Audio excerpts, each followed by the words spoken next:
नमस्कार, मी डॉक्टर सौरभ पटवर्धन. मी नंदादीप नेत्रालय येथे नेत्रचिकित्सक म्हणून काम करतो.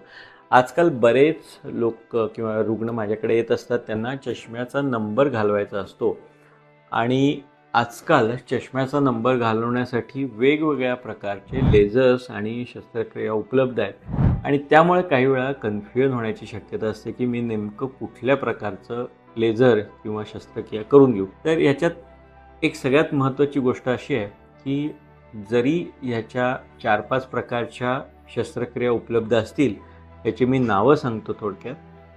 सगळ्यात पहिलं नाव आहे ते लॅसिक, जे रेग्युलर जे आपण ट्रेडिशनल लॅसिक म्हणतो ते असतं ब्लेड लॅसिक. दुसरं ह्याच्यातलाच ॲडव्हान्स प्रकार म्हणजे ब्लेडलेस लॅसिक सर्जरी. त्याचप्रमाणे एक ब्लेडलेस अजून एक प्रोसिजर उपलब्ध आहे, त्याला आम्ही केलेक्स म्हणतो. ह्या केलेक्समध्ये सुद्धा वेगवेगळी नावं आहेत, जशी क्लिअर आहे, स्माईल आहे, सिल्क आहे, याच प्रकारची. चौथा प्रकार असतो त्याला मी ट्रान्स PRK म्हणतो किंवा एपिकंटुरा म्हटलं जातं याला, किंवा सरफेस ॲब्लेशन म्हटलं जातं. हे 4 प्रकार. आणि याशिवाय डोळ्यामध्ये लेन्स बसवून म्हणजे फेकिक IOL बसवून हे आपण नंबर कमी करू शकतो. या 5 प्रकारांनी होत नसेल तर क्लिअर लेन्स एक्स्ट्रॅक्शन म्हणजे थोडक्यात कॅटरॅक्ट प्रोसिजरनं सुद्धा आपण नंबर घालवून टाकू शकतो. तर अशा 6 प्रकारच्या यासाठी उपचार उपलब्ध असतात. पण हे 6च्या 6 प्रकारचे ऑप्शन्स रुग्णाला असतात का?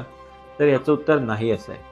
आपण ज्यावेळी रुग्णाची पूर्व तपासणी करतो व्यवस्थित, तर त्यानंतर आपल्याला रुग्णासाठी कुठला बेस्ट ऑप्शन असेल ते सांगू शकतो. आणि तो बेस्ट ऑप्शन तुमच्या जे पूर्व तपासणी त्याच्यावरही अवलंबून असतो आणि दुसरं तुमच्या गरजा काय आहेत त्याच्यावर सुद्धा हा अवलंबून असतो. त्यामुळे कुठल्याही आमच्या जर हॉस्पिटलमध्ये तुम्ही आलात आणि आमच्याकडे या 6चे 6 प्रकार ट्रीटमेंटसाठी उपलब्ध आहे. आणि याचा एक फायदा आहे, कारण आम्ही बेस्ट पॉसिबल ह्यातला ऑप्शन तुम्हाला सिलेक्ट करून देऊ शकतो की ही जर प्रक्रिया केली तर तुमच्या डोळ्याच्या दृष्टीनं ते चांगलं राहील.